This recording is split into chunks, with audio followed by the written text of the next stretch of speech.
ہے اور روایات کے مجموعے سے ثابت ہوتا ہے کہ وہ تشریف لائیں گے۔ حضرت عیسیٰ علیہ السلام قیامت سے پہلے زمین پر اتریں گے، دجال کو قتل کریں گے، خنزیر کو بھی قتل کریں گے۔ خنزیر کو قتل کرنے کا مفہوم علماء نے یہ بیان کیا ہے کہ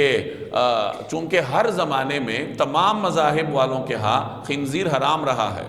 البتہ ایک زمانے میں جب یہودی بادشاہ نے عیسائیت قبول کی تھی تو اس نے خنزیر کو حلال قرار دیا تھا۔ تو خنزیر قتل کرنے کا مطلب عیسائیت کو، مروجہ عیسائیت کو، جس نے حضرت عیسیٰ علیہ السلام کی تعلیمات کو بگاڑا ہے، اس کو حضرت عیسیٰ علیہ السلام ذلیل اور رسوا کریں گے اور صلیب کو توڑ دیں گے۔ صلیب کے پیچھے بھی ایک باطل نقطہ نظر ہے کہ حضرت عیسیٰ علیہ السلام سولی پر چڑھ گئے تھے، تو حضرت عیسیٰ علیہ السلام ان تمام باطل نظریات کا انکار کریں گے اور اپنا وقت پورا کر کے پھر اللہ تبارک و تعالیٰ ان کو وفات دے گا اور جناب رسول اللہ صلی اللہ علیہ وسلم کے روضہ مطہرہ میں ان کی تدفین عمل میں آئے گی۔ تو